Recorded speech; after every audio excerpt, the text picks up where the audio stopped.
Una sa lahat, Henyo Master Joey De Leon naging emosyonal tungkol sa pagkalas nila sa Tape Incorporated. Kaya ako naiiyak kasi ako yung nakaisip ng title eh. Thank you. Salamat. Kayo man mag-44 years, maiiyak din kayo. Tito Vic and Joey at iba pang Dabarkads mapapanood na sa TV5 sa unang linggo ng Hulyo. Para sa iba pang detalye ng paglipat ng TVJ sa TV5, makakapanayam natin mamaya si dating Senate President Tito Soto live. Magandang gabi Pilipinas. Sa Frontline tonight. Kampo ni Senadora Laila De Lima iaapela ang pagbasura ng korte sa petisyon niyang makapagpiyansa. Justice Secretary Boying Remulla may banat kina De Lima. They risk it. Kasi ano yan eh. Sinabi ko na dati yan. Pero mas gusto nila magpasikat ng ganun eh. Vice President Sara Duterte pinabulaanan ng sinabi ni Congressman Elpidio Barzaga na si Speaker Martin Romualdez ang nagtulak sa kanyang tumakbo sa pagka-pangalawang Pangulo. Mga Pinoy na gustong magpunta sa Canada, maaaring hindi na kailangan ng visa, pero alamin ang mga kondisyon kung sino-sino lamang ang papayagan. Pansamantalang pagsasara ng sikat na canyoneering sa Badyan, Cebu, ikinalungkot ng maraming turista. Hanap buhay ng mga tour guide, apektado rin. At mga solid Dabarkads, excited nang mapanood ang TVJ sa TV5. TVJ sa TV5! TVJ sa TV5!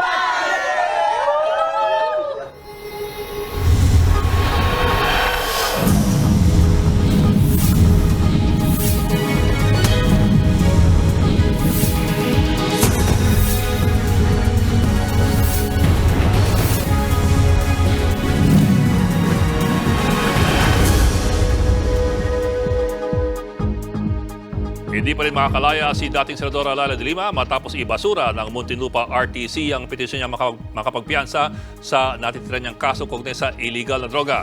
Pero hindi raw susuko ang kampo ng dating Senadora na maghahain ng motion for reconsideration. Nasa frontline na balitang yan, Marlene Alcaide. Naunsyami ang paglaya ni dating Senadora Laila De Lima matapos tanggihan ng Muntinlupa RTC Branch 256 ang hiling niyang makapagpiyansa para sa natitiran niyang kaso kaugnay ng illegal drug trade. Sa kasong ito sinasabing tumanggap umano ng drug money si De Lima para sa kanyang kampanya noong 2016 elections. Sa 35 pahinang desisyon ng korte, hindi ito kumbinsido sa argumento ng kampo ng dating senadora. Kabilang sa mga ibinigay na dahilan ng senadora, ang kanyang edad at ang maselan umano niyang kalusugan. Giit ng korte, kung kinakailangan magpa-check up ni De Lima, pwede naman siyang humiling ng medical furlough. Isolated case rin daw ang nangyaring hostage taking kay De Lima noong Oktubre ng nakaraang taon. Hindi rin daw basta-basta mababaliwala ang pahayag ng mga testigo kahit pa may pagkakaiba sa ilang testimonya ng mga ito. Pero paglilinaw ng korte, hindi pa nito hinuhusgahan si De Lima. 2017 pa nakapiit sa PNP Custodial Center sa Camp Crame si De Lima matapos akusahan na sangkot sa bentahan ng iligal na droga sa Bilibid. Absuelto na si De Lima sa unang 2 drug case laban sa kanya. Dismayado ang kapatid ng dating senadora sa naging desisyon ng Muntinlupa RTC. Muli na naman daw naantala ang hustisya na matagal nang inaasam ng kanyang kapatid. Again, justice delayed. This justice denied. Our sister continues to be denied justice, to continue to be denied her freedom. So we really hope and pray that she will be free very, very soon. Ikinadismaya rin ng ilang grupo ang pagbasura ng korte sa bail petition ni De Lima.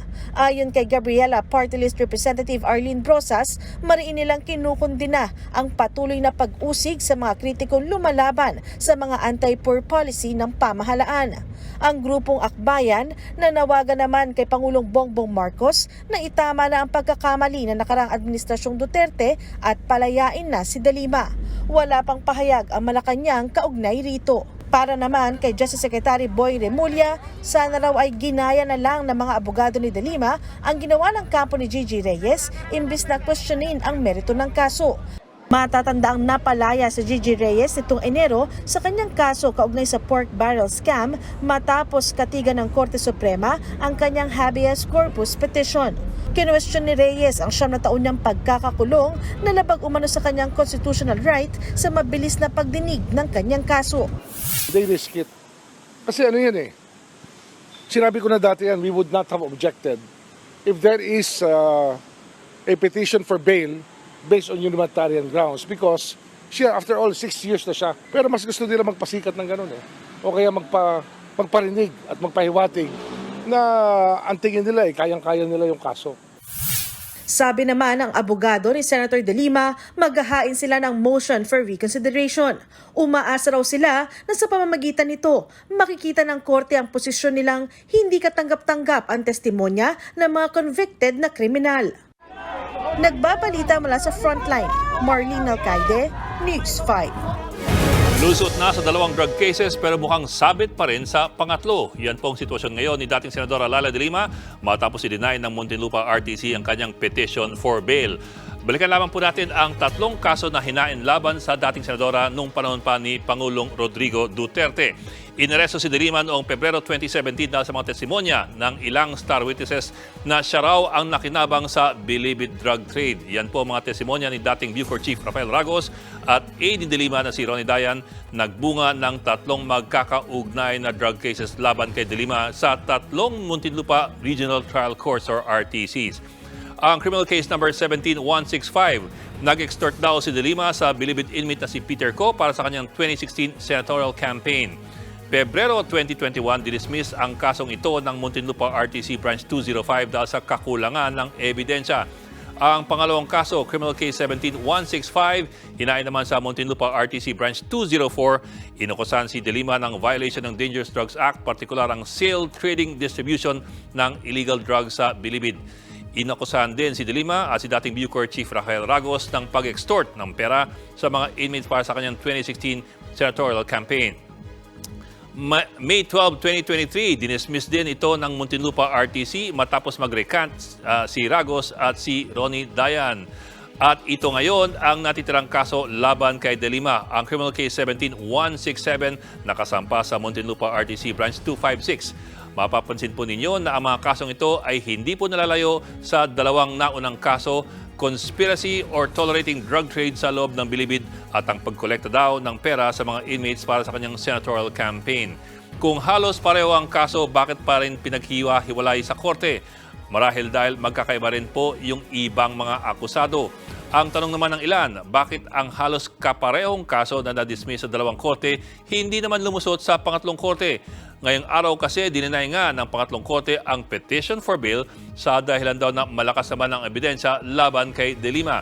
Ayon kay Branch 256 Judge Romeo Benaventura, malakas daw ang ebidensya na nagkasala si de Lima at ang ibang akusado ng conspiracy to commit illegal drug trafficking. Malakas din daw ang ebidensya na tumanggap si de Lima ng payola mula sa mga drug deal na ito. Lumalabas kasi na ang mga testimonya na rinekant ni Ragos at ni Ronnie Dayan ay hindi pala kasali sa pangatlong kaso laban kay de Lima. Ayon pa yan mismo sa abogado ni de Lima na si Attorney Bonnie Tacardon. At kung ano yung mga testimonyang binibigyang halaga ngayon ng pangatlong korte, yun pa po ang kakailangan nating alamin at himayin. Dumako na tayo sa balitang pinaka-pinag-uusapan ngayon. Tuloy ang paghahatid ng 1,001 tuwa. Ngayong dito na sa TV5, mapapanood sina Tito, Vic, and Joey at ang legit na Dabar Cats. Nasa frontline ng balitang yan si MJ Marfori. Mula Batanes hanggang Hulo, saan ka man ay halina kayo.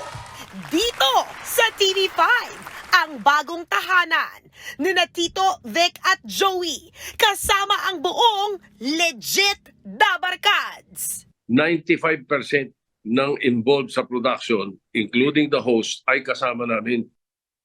Ngayong araw, inanunsyo ang selyado ng kasunduan ng TVJ at MediaQuest Holdings Incorporated. Magpo-produce ng content sa TV5 ang TVJ at ang Dabar Cats. Ayon kay MediaQuest President and CEO Jane Basas, isang karangalan na makatrabaho ang mga itinuturing na haligi ng Philippine entertainment industry. Nakakatuwa, aniya, na matatawag na ni Tito Vic at Joey na tahanan ang TV5.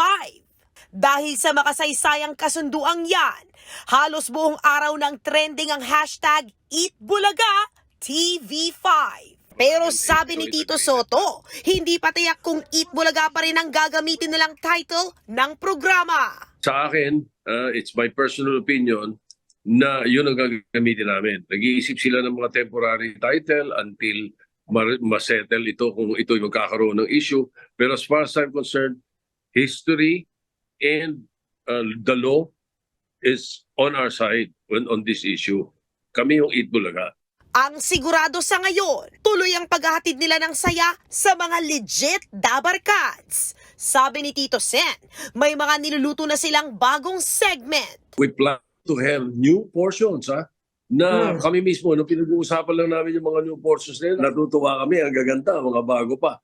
But we will be careful as the other portions na ginusto naman ng ating mga kababayan like Bawat Judgmental, Pinoy Henyo, One for All. Bukod pa dyan, kasalukuyan na rin inaayos ang studio sa TV5 para sa TVJ. Kaya naman super happy ang Kapatid Network sa big move ng legit Dabarkads. The face of success. Oo. So, sobrang excited kami na, we will have TVJ and Dabarkads na mga bagong kapatid natin. 'Di ba? Kung anong shows, kung anong programs, we have yet to see them kasi nasa planning stage pa lang. Pero I think everybody is very positive about the development. At syempre, makakasama pa rin natin ang solid Dabarkads gaya ni na Maine Mendoza at Wally Bayola. May halong excitement and anong mangyayari pa talagang surprise. Maraming surprises. I'm sure masasurprise kami kasi kumbaga binabago na yung studio. Salamat sa lahat ng legit Dabarkads na patuloy na sumusuporta at nagmamahal sa programa at sa mga Dabarkads, sa aming mga hosts. And ayun, magbabalik kami. Sana mahintayin nyo at suportahan at abangan nyo din ang pagbabalik namin.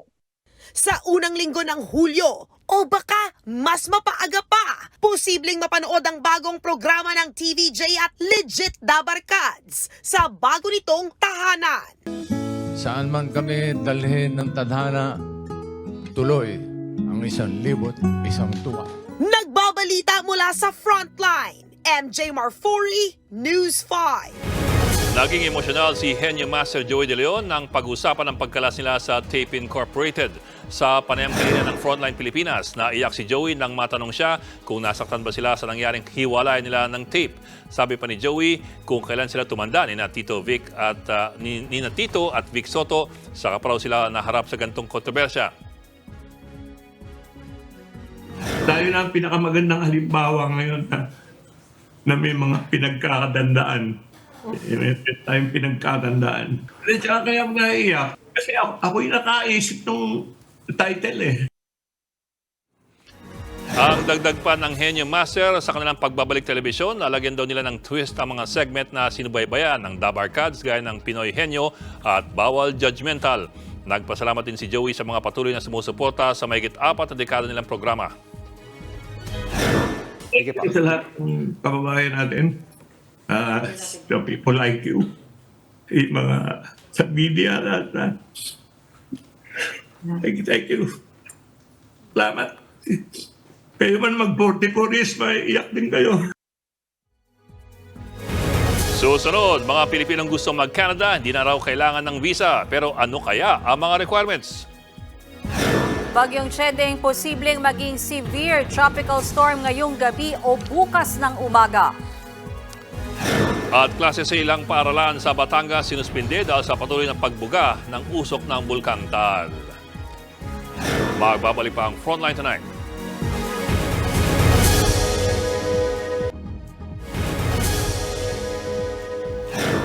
Kaugnay pa rin ang paglipat ng TVJ dito sa TV5. Makakausap naman natin ngayon ng isa sa mga haligi ng trio na yan. Walang iba kung hindi si dating Senate President Tito Soto. Magandang gabi po sa inyo, Tito Sen, or sa aming mga Senate Reporters Book, SP Soto. SP, Good evening, sir. magandang gabi po. Good evening, Mayan Ed. Good Good evening, evening. Magandang gabi po sa inyo lahat sa Frontline tonight. Magandang gabi po. Thank you, SP. SP, diretso na po tayo. Sigurado po kami naging busy kayo the whole day, granting interviews left and right. Kukumustahin po muna namin kayo pagkatapos ng big announcement. We know the past weeks and days have been difficult for you and the whole team. Kamusta po ang pakiramdam nyo? Kayo po ba'y nakahinga na ng maluwag? Oo, at least no, I was able to, after we decided last night and the announcement was made today, at sabi ko naman, di ba, June 7, by June 7, we will be deciding. Nabanggit ko na ilang beses yan eh. After that, ang ginawa ko naman kasi, tinext ko naman yung nag-send ako ng message doon sa mga kaibigan natin sa Net25, sa Channel 9, Channel 13, sa CNN. Sinabi ko sa kanila na ito yung napagkasundoan ng grupo. So, sa mga offers na yan, we chose TV5. Alam namin na napakaraming platforms ng TV5 eh. Hindi sa TV5, kundi meron pa kayong HD51, meron kayong HD18, meron, and mga international pa. So siguro magbibigyan kami ng pagkakataon para mapalaganap pa lalo yung kasiyahan na gusto nating ibigay sa ating mga kababayan na inumpisa ng Itbulaga noong 1979 pa. And we heard, SP, no, hindi lang ho Itbulaga, mukhang magpo-produce pa ho kayo ng ibang shows. Kung ano man yan, kami po ay maghihintay sa mga susunod na araw. Pero dito, SP, Tito Sen, naging emotional kanina si Sir Joey De Leon sa primetime po na sa Frontline Pilipinas nung pinag-usapan yung pagkalas po ninyo sa Tape Incorporated. Kayo po ay matanong namin, ano kung bang naramdaman nyo? Kayo po ba'y nasaktan din ho ba? Na-imagine nyo ba in your lifetime na kayo'y kakalas sa sanggang dikit ninyo na Tape Incorporated? Oo, sanggang dikit namin doon si Tony Tubiera. Kaya nga wala kontrata for 44 years eh. Pero balikan ko lang sandali mo na yung sinasabi niyo tungkol kay Paring Joey na napanood ko rin. At tinawagan ko, magtatawagan kami kasi nung minsan tumawag sa akin yun, ang kausap niya yung mga advertisers namin, naiyak din siya. Si Paring Joey, iyakin talaga yon. Ano pinagtatawanan natin siya, parang masama ito. Sige po. Hindi, sanay hindi napipikon yun. Nagpipiko na kami. Madalas magpiko na yung Escalera Brothers, pero natatawa lang kami. Nakakagulat sa amin eh. Parang after 44 years, bigla kayong papasok. Bagong board. Noong 1979, wala naman yun eh. Production specialist ang kausap namin nila Tony Tubiera eh. Pagdating ng 1981, nung nabuo yung tape eh, hindi yan ang mga member ng board. Iba yung mga member ng board eh. Tapos after 44 years, bigla kayo papasok, paghihimasukan kami. So, biglang di ba, nakakagulat. At saka yung mga gustong gawin, hindi, baga sa ano ba better term doon sa Tagalog, hindi palatable eh. Ganun eh, yung mga nakikita namin eh. So, nasaktan kami. Masakit yun eh. Lalo na, talagang nararamdaman ko yung pakiramdam ni Paring Joey. Kasi inaakin yung title eh.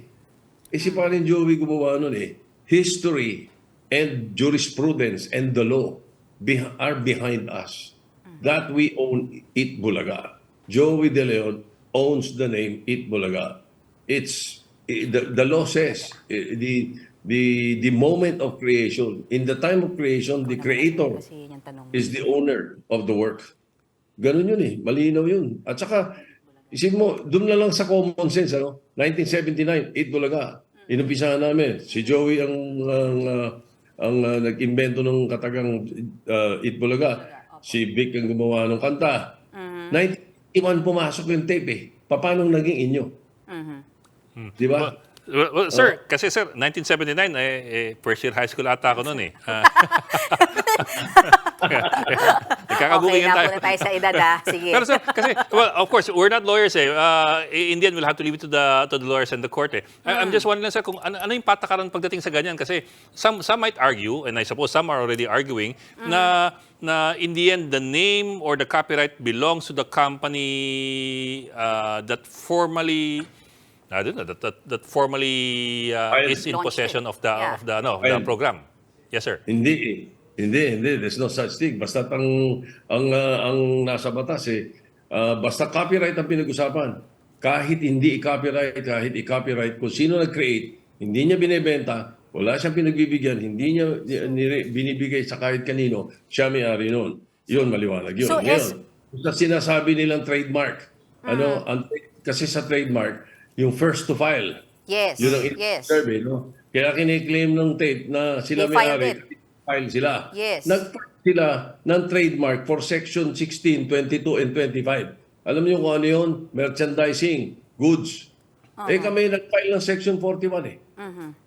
Section 41 is entertainment services. Sino ngayon ang tama? Kung sasabihin nilang tama yung kanila, hindi ba? For goods and merchandising kayo. Opo. Pero sa pangalan, for entertainment, amin. So, Dahil kami, well, if that is the thinking of some narinig ko kasi mga ibang lawyers, sinasabi, hindi, kung sino yung first to file. First to file nga kami sa 41 eh. So isundot na namin yung tanong, SP, kasi marami rin pong curious. Does that mean, since you said na sa inyo yung trademark ng Itbulaga pa rin po kayo at hindi Dapper Cats ang tawag sa inyo, sa show ninyo dito sa TV5? You will carry Itbulaga. Yung Dapper Cats at saka Itbulaga, iisa yun eh. Yes. Isang hilat siya yun eh. At yun eh, kangay naging kagawian namin na pagtawag sa mga manonood.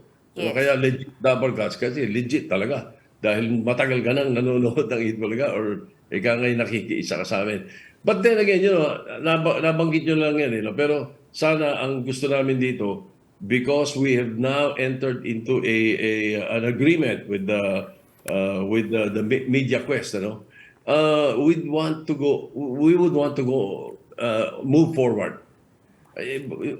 Kumalas na kami sa tape, hayaan na natin tape. Ano sinasabi nila, bahala na, hindi na kami magre-react sa mga sinasabi. Basta alam namin what is right and what is going to happen. Kaya yun po, yun ang concentration namin ngayon to make sure that we give TV5 very good content at kung maaari mas maganda pa sa mga aming mga ginagawa dati. Yun ang concentration namin ngayon. Pero sir, you're saying move forward with the same name. Yes, of course. Of It's course. Itbulaga. Kung sakaling magkakaroon ng problema dyan, we will work on it. We will let history and legality decide. But then we would probably, siguro, hopefully, maka-ready tayo before the end of June or the first week of first week of July. No. Okay. Sir, wag niyo lang kukunin time slot namin, ha? Hindi, the time slot, Yeah, the time sige. slot of the show will be decided by management, Media Quest. We have left that to their control. Kami naman, they trust us with the contents of the show. Kami bahala sa content. Yes, sir. Okay. Sir, Agreement. jokes lang yun, sir. Jokes lang yun. Jokes. SP, since kayong nagsasalita at si Sir Joey, siguro, Bok, bago lang yung tanong mo, gusto rin namin malaman, kamusta po yung buong team, yung buong Dabar Cats, dito sa Balitang Ito, excited po ba sila dito sa TV5? Nandito na po kayo. Oo, tsaka pag sinabi natin buong Dabar Cats, hindi lang kaming tatlo at Opo. hindi lang kaming mga co-hosts, hindi lang, pati production staff, pati sales na excited na lahat. They're glad that we have finally, nabunutan kami ng tinik. Baka parang God has His ways eh. Parang blessing in disguise ito eh, na talagang we go full circle. Lahat na ng television station nabahaya na namin. So, buo yan, SP, sila Jose, Wally, Maine, Paulo, kasama Yes. buo. Okay. Alan. Alan, yeah. At saka nakakatawa yan. Si Alan, si Ryan, si Jose, si Wally, si Paulo, si Maine, si Raisa, pati si Karen na pinagtatangkaan nila na nung una akala nila iiwanan namin. Hindi Hindi namin iiwan yun si Karen. Yung bagong bata, 13 years old na magaling kumanta. At saka yung mga production staff, 95% of the production went with us. Opo. SP, bago po namin kayo pakawalan, mensahe nyo po sa inyong mga loyal Dabarkads sa ating mga kapatid na sabik na po kayong muling mapanood. Sa lahat po ng ating mga tinatawag na legit Dabarkads, maraming salamat po sa inyo. Sa mga naririnig namin, nababasa namin at sinasabi ninyo. Maraming salamat po. Kami naman po, na-reverse na po namin or baliktad namin yung Itbulaga. Anong nangyari mga po sa Itbulaga for so long after 40 plus years? It has become a public service program masquerading as an entertainment show. Kaya talagang natutuwa kami na nare-recognize ng mga kababayan natin yun. Maraming salamat po sa inyo lahat. Sa mga nagsasapita ng mga tungkol sa amin. Maraming salamat po. At higit sa lahat, maraming salamat sa Panginoon Diyos. Paligay ko yung redirection, ginawa nga sa amin. Siguro talagang panahon na.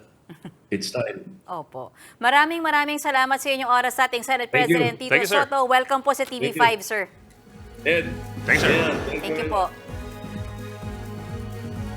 At sa ibang balita, kasama ng Pilipinas sa mga bansang hindi na kailangan ng visa kung babiyahe sa Canada. Electronic travel authorization lang po ang kailangan ng mga Pilipino, pero mahigpit ang kondisyon para makakuha niyan. Nasa frontline ng balitang yan si Camille Samonte. Higit isang buwan nang naghihintay sina Kirby at kanyang pamilya sa resulta ng kanilang tourist visa application sa Canada. Pupunta sila ng Canada para bisitahin ang kanilang mga kaanak. Nakabili na raw sila ng plane tickets at nagbook na ng hotel. Pero hanggang ngayon, wala pa ring update sa Canadian Embassy kung approve ang kanilang application. Minsan di ba ako makatulog kasi baka mamaya hindi ako approve, hindi kami makapag-travel. Kaya laking tuwa ng pamilya ni Kirby nang inanunsyo ng Canadian Foreign Immigration na epektibo ngayong araw, kasama na ang Pilipinas sa Expanded Visa Waiver Program. Ibig sabihin, visa-free na ang pagbisita ng ilang Pinoy sa Canada na tatagal na hanggang 6 na buwan. Imbis na visa, kailangan lang ng electronic travel authorization ng mga piling Pinoy na papasok sa Canada.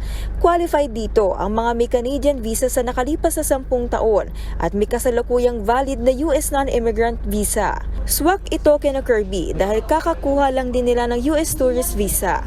Online ang pag-apply ng ETA sa website ng Canada na kailangan lang ng passport, credit card at email address. At wala pa nga raw 5 minuto. Agad nang nakuha ng pamilya ni Kirby ang ETA na valid hanggang 5 taon. Mas mura pa raw ito dahil $7 o nasa 350 pesos lang ang binayaran nila kumpara sa pag-apply ng tourist visa na umabot ng 8,000 piso kada tao. Agad-agad akong binuksan yung laptop ko tapos sobrang excited ko. Sabi ko may pera naman po akong, may konting pera naman ako sa card ko. Kaya binuksan ko po at eto na nga po siya. Multiple visa papuntang Canada po. Wala pong stress, wala pong hassle. Sabi ng Canada, ginawa nila ang expansion na ito para mas maging madali sa mga biyahero na makapunta ng Canada para sa negosyo o pamamasyal. Umaasa naman ang Canadian Immigration Ministry na bukod sa mas mabilis na proseso, mapapalakas din ito pati na ang ugnayan ng Canada sa mga kwalipikadong bansa. Bukod sa Pilipinas, 12 mga bansa pa ang pasok sa visa-free program ng Canada. Nagbabalita mula sa Frontline, Camille Samonte, News 5. May mga nagkakasakit na dahil sa matinding amoy ng asupre mula sa Bulkang Taal. Sinuspindi na rin ang klase sa ilang paaralan sa Batangas. Nasa frontline ng balitang yan si Justine Punsalang. Balot ng VOG o tinatawag na volcanic smog ang paligid ng Bulkang Taal at ang katabi nitong lawa sa Agoncillo, Batangas. Halos hindi na nga maaninag ang bulkan, bunsod ng makapal na usok. Ang VOG ay ang usok mula sa asupre sa loob ng bulkan. Dahil dyan, nagkansela na ng klase hanggang Biyernes ang lahat ng paaralan sa lahat ng antas sa 3 barangay sa bayan ng Agoncillo. Kabilang dyan ang Barangay Banyaga, Bilibinwag at Barigon. Pero sa kabila niyan, karamihan sa mga residente walang suot na face mask. Sanay na raw sila sa masangsang na usok na halos 1 linggo na nilang nararanasan. Laging nausok pag umaga, malakas ang usok. Pagdating ng mga 11 hanggang hapon na yan, yung amoy, yung sulfur, napakatagal, napakatapang. Masakit sa ilong, sa lalamunan. Ayon pa sa mga lokal, may mga sumasakit na raw ang ilong, lalamunan at mata bunsod ng VOG. Pero wala pa namang naoospital. Paliwanag naman ng FIVOX, ang nararanasang VOG sa bulkan ay dulot ng panibagong pagbubuga nito ng higit 7,000 toneladang volcanic sulfur dioxide kahapon. Mas mababa na yan sa higit 9,000 tonelada noong Lunes. Bunsod nito na nanatili pa rin sa Alert Level 1 ang status ng Taal Volcano. Sabi naman ng mga residente, handa silang lumikas sakaling lalo pang mag-alboroto ang bulkan. Nagbabalita mula sa frontline, Justine Punsalang, News 5. Susunod, VP Sara Duterte, tinangging si Speaker Martin Romualdez ang nagtulak sa kanyang komandidato noong eleksyon. At food stamp program, planong simulan sa Tondo, Maynila at ilang lugar sa Barm at Caraga. Tutok lang mga kapatid dito sa Frontline Tonight.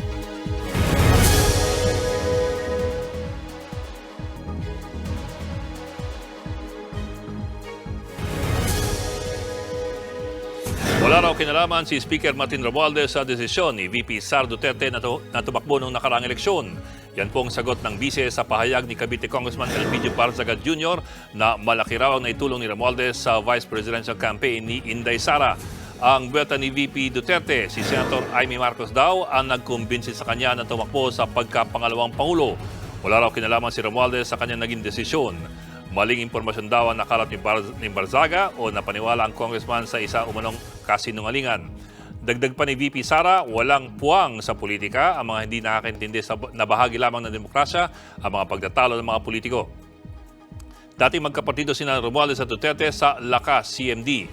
Kumalas ang bise sa partido nito, lamang nakaraang buwan sa kabila niyan, iginitin ni Inday Sara na matatag ang administrasyong Marcos at buo ang kanyang suporta rito. Nilinaw ni bagong Defense Secretary Gilbert Chodoro na hindi para sa tensyon sa Taiwan ang mga EDCA sites sa bansa. Sa gitna pa yan ng pagtuligsa ng China sa karagdagang EDCA sites o base militar na itatayo sa Pilipinas kung saan bibigyan ng access ang Amerika. Ang ilan sa mga yan nakaposisyon malapit sa Taiwan. Ayon kay Chodoro, hindi dapat kalabanin ng Taiwan dahil karamihan sa supply ng semiconductor sa bansa ay nagmumula sa Taiwan. Dagdag pa ng kalihim, trabaho nilang pigilan ang anumang hindi pagkakaintindihan ng Pilipinas sa iba't ibang bansa. The Philippines should protect its own interests and ours first, without being forced or without being named as a puppet of this or a puppet of that. EDCA, insofar as the Philippines is concerned, should serve our interests and not anybody else. Sisimulan ngayong taon ang pilot testing ng food stamp program ng DSWD para maibsan ang nararanasang gutom ng ilan nating kababayan. 3,000 pamilya ang unang mabibigyan oras simulan ang programa. Pero 1 milyong pamilya ang target makinabang sa programa. Sila ay yung mga kasama sa poorest of the poor. Kabilang dyan ang ilang taga Maynila, Caraga at Barm. Makakatanggap sila ng tap card na may lamang 3,000 piso. Hindi ito basta pwedeng magamit pang grocery at pamalengke. Magamit lang nila ito sa mga accredited store at mga pagkain na irerekomenda ng Food and Nutrition Research Institute. Ayon kay DSWD Secretary Rex Gatchalian, sasalang maigi ang mga magiging benepisyaryo. Kailangan daw humanap ng trabaho at dumalo sa skills development training ng TESDA. Tatakbo ang pilot testing sa loob ng 6 na buwan. We want them to be part of the workforce, whatever work there is. Kasi ang point namin doon is, di ba, parang ang concept na gutom ako, so hindi ako makapagtrabaho. So ngayon na binitulungan ka na ng gobyerno, be part of the nation-building effort. Kumakalat online ang bali-balitang walang pensyong makakuha ang mga hindi rehistrado sa National Commission of Senior Citizens. At kung magparehistro naman, abay may dagdag pensyon daw. I-fact check po natin yan.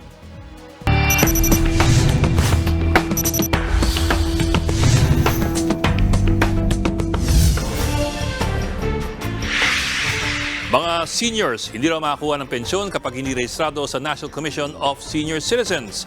Yan ang bali-balitang kumakalat ngayon online. Ang sabi, hindi raw makakuha ng pensyon ang hindi makapagrehistro sa website ng National Commission of Senior Citizens or NCSC. At ang mga rehistrado naman, makakatanggap daw ng karagdagang pensyon. Pero paalala lamang po sa ating mga lolo at lola, huwag agad maniwala sa mga balitang kumakalat dahil ang mga post na yan ay hindi po totoo. Sinuri po yan ng Facts First PH at ng ABS-CBN News. Hindi totoong mapuputol ang pensyon ng mga senior citizens kung hindi rehistrado sa website ng NCSC. Hindi rin totoo na may karagdagang pensyon kapag nagparehistro. Ang sabi ng NCSC, totoong may registration para po sa mga senior sa kanilang website. Pero ito ay walang kinalaman sa pensyon. Ito ay isang proyekto para makabuo ng database ng lahat po ng mga senior citizens ng bansa na maaaring gamitin sa pagbuo ng mga programa para sa mga senior citizens. Hindi rin po totoo na ang lahat ng seniors ay makakuha ng buwanang pensyon dahil ang panukala para sa universal pension ay nakabinbin pa rin sa Kongreso. Ayon sa Republic Act 1994 o ang Expanded Senior Citizens Act of 2010, ang social pension ay para lamang sa mga seniors na indigent o yung mga walang pinansyal na kapasidad. Bukod po rito, ang DSWD pa rin po ang namamahala sa mga stipends sa mga indigent senior citizens at wala pa ito sa pamamahala ng NCSC. Dahil patuloy pa ang negosasyon ng paglipat ng mga tungkulin at gawaing may kinalaman sa senior citizens mula DSWD patungong NCSC. Kaya po mga kapatid, kapag meron kayong nasasagap online, atin po munang i-double check para hindi mabiktima ng maling impormasyon.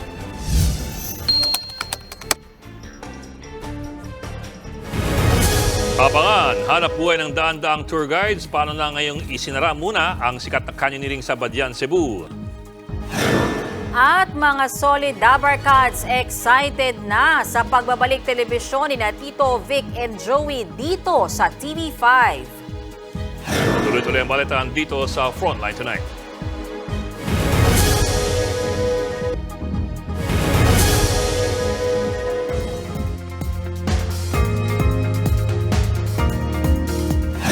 Nananatiling maliit ang tsansang maglandfall sa bansa ng bagyong Chedeng. Ayon sa Pag-asa, mabagal na kumikilos sa East Philippine Sea ang bagyo. Huli itong namataan higit 900 kilometers east-northeast ng Eastern Visayas. Kahit nasa loob ng Philippine Area of Responsibility, malayo ang mata ng bagyo. Sa kalupaan, kaya wala itong direktang epekto sa bansa. Sa ngayon, nasa 85 kilometers per hour ang lakas ng hangin ito at may bugsong aabot ng 105 kph.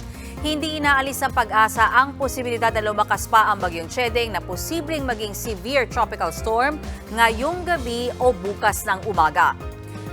Kahit maliit ang posibilidad na maramdaman yan sa bansa, pinalalakas ng bagyong Chedeng ang habagat. Ito naman na magpapaulan sa Palawan, Metro Manila at iba pang bahagi ng bansa. Sinuspindi ng provincial government ng Badian, Cebu ang sikat na water activity doon na canyoneering. Apektado dyan ang kabuhayan ng mga tour guides. Nasa frontline na balitang yan si John Aroa.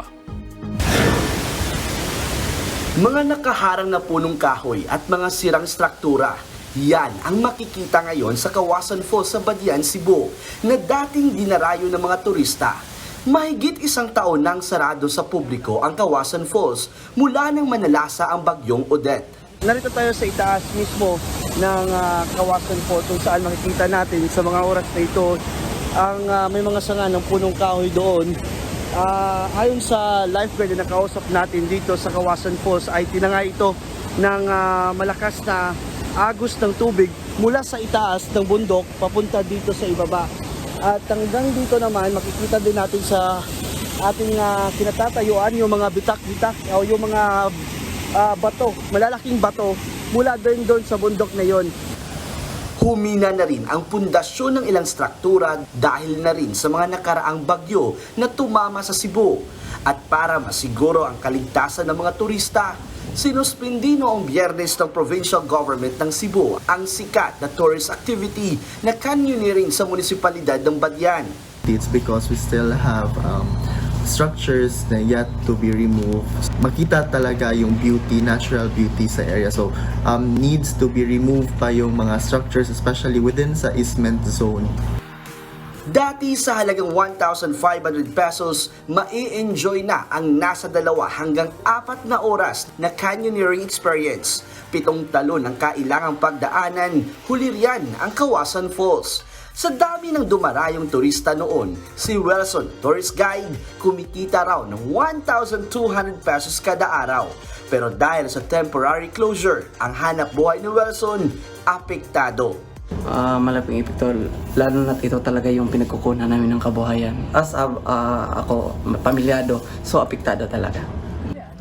Ikinalungkot din ng ilang turista ang balita, kabilang si Francesca na dumayo pa mula sa Italy kasama ang kanyang kasintahan. I was really sad because to be honest was the main thing why we came here for. Hindi pa alam kung kailan papayagan ulit ang canyoneering pati ang pagbubukas ng Kawasan Falls sa publiko. Sa ngayon, plano ng lokal na pamahalaan ng Badyan na magbigay ng ayuda sa 800 tourist guides. Umaasa naman si Wilson at iba pang mga residente na maibalik ang sigla ng turismo sa lugar. Nagbabalita mula sa Frontline, Jana Rua, News 5. Marami nang nag-aabang sa bagong programa ni Tito Vic and Joey dito sa TV5. Ang mga usap-usapan online ihahatid sa atin ni Johnny Alipoon. Johnny? Thanks, Mean. At eto na nga, mula kaninang umaga hanggang ngayong gabi, trending ang TVJ sa TV5. Silipin natin ang pulso ng netizens gamit ang interactive listening tool na Sprinkler.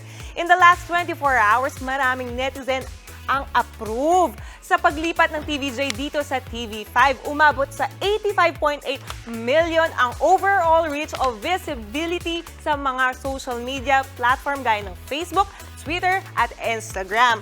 Marami rin ang napangiti at napadasal. At dito naman sa baba ay konti sa ating mga netizen ang nalungkot. Narito naman ang mga saltang pinakaginamit ng netizen kaugnay sa issue. Siyempre, pinaka-visible online ang mga saltang Joey, Tito, at Vic. Pero ang naunguna dyan ay ang Tito. Marami rin ang gumamit na hashtag o mention katulad ng TV5 at The Barkads. Yan ang trending sa mga oras na ito. Ako si Jania Lipon. Balik sa inyo, Bok, Mean.